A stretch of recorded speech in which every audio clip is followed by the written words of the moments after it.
Oy mga kapatid, mga kalingap, yan. Isang mapagpalang araw po sa inyong lahat. Magandang araw po kay Kuya Bal, kay Ate Idna, kay Kalingap Rab, siyempre kay Ruel Malalag, kay Rizal Morales, kay Tatay Rizan, kay Kalingap Awi. Yan.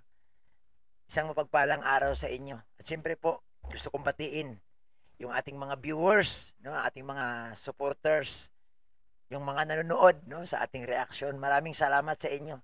Yung nanonood hanggang dulo. Yung hindi nang iiwan. Yung sumasama sa atin. No? Maraming maraming salamat po sa inyong lahat. At syempre, Happy New Year po sa mga nang iwan na rin. Parang may sasabihin nila, si Bobby TV may hugot. Hindi, gawin na natin good vibes. Gawin natin masaya. Ang New Year po, mga kapatid, mga kalingap. Yan, shout out kay Kuya Bal. Kuya Bal, kumusta ka na? Namimiss ko na si Kuya Bal. Namimiss ko yung mga ano ni Kuya Bal eh, mga pabiro ni Kuya Bal. Ay mga kapatid, mga kalingap, sa araw na ito, gagawa lang ako ng reaction. No? Hindi to kay Ruel kasi may nag-request sa atin na Bobby TV, sana gawan mo naman ng reaction yung iba. So, nabalitaan ko yung nangyayari kay Vincent Calyada, o mga kapatid, mga kalingap. So ito po nangyari kay Vincent, na disgrasya, no? Yung natumba siya, yung nakalagay yung sa kanyang thumbnail, ang laki-laki po ng thumbnail niya. Na disgrasya ako. Yan, yung title po niya, hindi biro ang nangyari sa akin. Yan. Hindi biro, no? Ayan. Alam niyo po mga kalingap, mga kapatid, ikwento ko lang ng konti. Mahirap ang buhay charity vlogger. Ang number one dito na pipigil sa'yo, no? Pag may sakit ka, pag may nangyari sa hindi maganda, na-aksidente ka, matitigil po talaga ang iyong pagmisyon, ang iyong paglingap. So, kagaya po kay Vincent, ayan, shout out kay Vincent Calyada. Suportahan po natin mga kalingap, mga kapatid. At palakpakan po natin dahil siya po ay mayroon ng ilan na ba si Vincent Calyada? 212,000 subscribers. Yan. Ay, palakpakan po na natin si Vincent. Napakasipag, no? Napakasipag na scouter. Naalala ko ito nung araw, si Vincent. No? Napakasipag nitong taong ito. Ito po ay kababayan ni Richelle. Sila po ay taga-Talisay. Ayan, palakpakan po muna natin. So ito na nga mga kalingap, mga kapatid. Dito po sa kanyang thumbnail po, yung na-disgrasya si Vincent. So panoorin natin mga kalingap, ano ba ang nangyari? Bakit na-disgrasya? Ito po. Panoorin natin para alam natin yung kaganapan.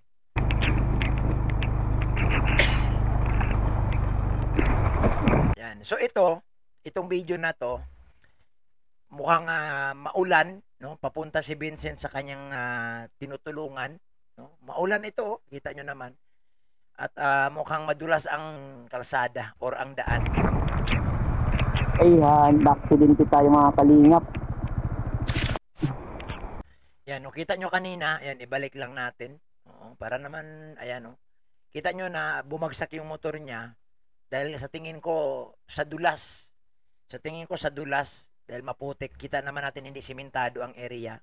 Pero tuloy-tuloy pa rin yung paglingap ni Vincent Calyada, mga kalingap, mga kapatid. No? Napakasipag nito.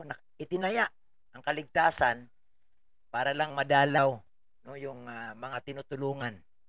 Ayan, na-aksidente tayo mga kalingap. Grabe mga kalingap, tumumba tayo. Natumba. Dulas ng daan. Buti wala naman nangyari. Yan. Pasalamat na lang din, no, si Vincent at yung pagkatumba niya, wala namang nangyaring masama. Yun nga, yung motor niya lang siguro ang medyo na disalign. Okay lang yan, no? Okay lang yan, motor lang. Wag lang po ang masugatan ka. Dahil nakakalungkot po yan. Wala pong binibintang paa sa palengke. Mayroon man doon pata ng baboy.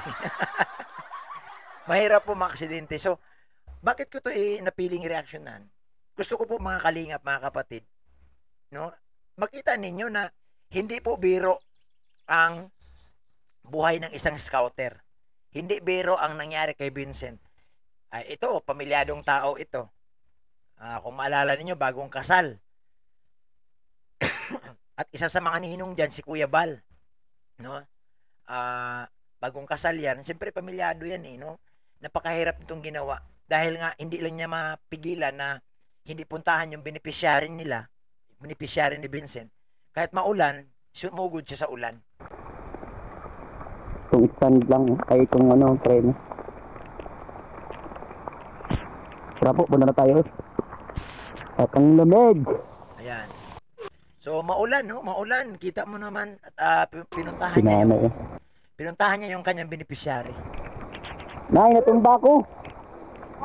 Natumba ko doon, di mo ako nakita. Doon ako natumba. Ay, hindi ko nakita, sir. Ay, grabe. Ayan na nanay yung Opo, sir. ang pili. Inayos ko na po yan, sir. Wow, very good. Gano'n ko na. Sige, Nay. Thank you so much. At yan, papadala ko yan mamaya. Opo. Kamusta na kayo dito, Nay? Ay, okay lang naman po. Kahit Grabe ang maulan. ulan, Nay? Grabe dulas pala ng daan dyan. Kaya nga po, ba't dito ka na lang po sana nagdaan? Doon kasi ako galing, Nay. Opo. Wala rin namang ibang daan eh. Kahit saan ka magdaan, Bro Vincent, dahil malakas ang ulan at dito po sa lugar ng Camarines Norte at hindi ko alam bakit ganito. Kung umulan dito 3 months. 3 buwan na ngayon eh. November, December, January. Ulan ng ulan. Totoo lang, sa totoo mga kalingap mga kapatid, ito side story tayo. Ngayon lang ako dito nakaranas na kung umulan po, buwanan. Sa Rizal po, sa pinanggalingan ko at saka sa Bisaya, ang ulan doon mga 3 linggo, tuloy-tuloy. Pero after na nainit na. Pero dito po sa Cam Norte, 3 months na. November, December, January. Dito lang ako nakaranas po ng Pasko at New Year, buhos ang ulan. Ewan ko, talagang napakayaman ng Cam Norte sa ulan. Kaya po, yung mga katulad nila ni Vincent, walang choice kundi kailangan magpabasa sa ulan para mapuntahan, lalo na kung yung sponsor nagpapadala ng pantulong, ay kailangan mapuntahan kagaya nito. Kamusta naman kayo dito pamumuhay niyo? Okay lang. Ako naman po. Opo. Hindi man po nahihirapan. Hindi naman po. Kayang-kaya, Nay. Kaya po. Yan, yung gusto ko, hindi nasuko. Hindi na suko. Yan. Kamusta pa yung business mo, Nay? Ay, maayos man po, sir. Ayos naman. Opo. Talagang nakikilala na. Nakikilala po. Alam mo, yan. Nanay, kung saan makakarating yan? Singapore. Wow! Galing naman. Ang ganda pati ng pagkapatid. Hindi ko lang alam. Ayan. So ito ay sa mga kalingap, no? Isa ito sa mga tinulungan ni Vincent na mula sa kahirapan, kahit paano po natulungan, ayan, mayroon na siyang livelihood. Ito ang maganda, no? Ito ang maganda sa mga tinutulungan. Ito, kaya nakita ko tong ginawa ni Vincent. Ito sana ang maganda, no, na hindi lang ang itulong mo bigas, sardinas. Hindi lang dapat doon matapos. Kasi ang pagkain po, pag kahit ilang sako yan, mauubos at mauubos pa yan. Pero pag iniwanan mo siya ng livelihood, iniwanan mo siya ng bagay na pwede niyang mapalago or hindi man mapalago agad-agad, kundi mamintin lang, no, may binta, may pangkain siya, makapagbinta, may pangkain siya. Malaking bagay. Kasi kung iiwan mo sa kanila bigas, sardinas, dilata, noodles, pag naubos siya, nag-aantay sa'yo ulit, wala din. Pero ito, si nanay, isa sa mga halimbawa masipag na pagkatapos tulungan ni Vincent, marunong siyang gumawa ng negosyo, tinulungan ni Vincent, ayun, unti-unti na nakikilala yung kanyang produkto. At, di ba, hindi na siya hindi siya habang buhay umaasa sa vlogger. Natuto siyang tumayo sa sarili niyang paa. Kung Singapore or Hong Kong yan. Opo. Wow. Ito po, sir. Ito po yung pray natin sa kanya. Wow. Ito naman po ang sa inyo, sir. Wow. Oy, grabe, palakpakan natin yan. Yan yung masarap, Bro Vincent, yun yung masarap eh. Yung hindi ka makalimutan na yung beneficiary. Sarap sa pakiramdam. Yan yung ba makitaan mo na natuto. hindi nalusaw. Yan. Ang tawag dyan, hindi nalusaw ang ibinigay mong tulong. Hindi naman sa pagmamaliit. Yung iba po kasing tinutulungan, ito, alam naman to ng lahat. Yung ibang tinutulungan, nalulusaw po ang puhunan. Sabihin ng sponsor, magbigay ng ganito para magtinitindahan. Pagbalik mo after a month, wala nang laman. Ang sasabihin, naubos kasi pinabayad sa kuryente. Pinabayad sa ganito. Diba? So dapat kagaya kay nanay, no, isa siyang halimbawa, isa siyang ehemplo sa mga gustong matuto, gustong umahon, gustong umasinso sa buhay. Hindi yung aasa ka na lang lagi sa sponsor at sa vlogger. No? Saludo ako dito kay nanay. Sobrang hanga ako dito.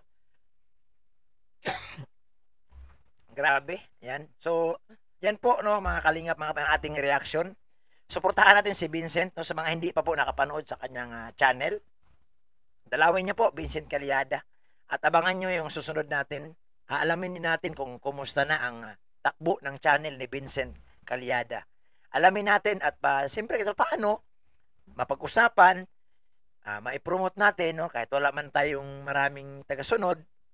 Importante, malay mo, may 10, may 20 dyan na nakakapanood at hindi pa nakasubscribe, makatulong din sa channel ni Vincent Calyada. So mga kalingap, mga kapatid, suportahan natin, no, yung channel ni Vincent. Ayan po. Yan. So siya po ay malaki na rin po yung kanyang subscriber. 212,000 na po. Dalawin niyo po, mga kalingap, mga kapatid. So yan lang po ang ating maiksing reaction sa araw na ito. Maraming salamat sa lahat. Yan, comment kayo dyan sa baba kung ano pong channel ang gusto nyong ma-reaction na natin, masilip natin, mga kalingap, mga kapatid. Ang sisilipin natin yung views. O, sisilipin natin sa kanila. So maraming salamat at mabuhay tayong lahat.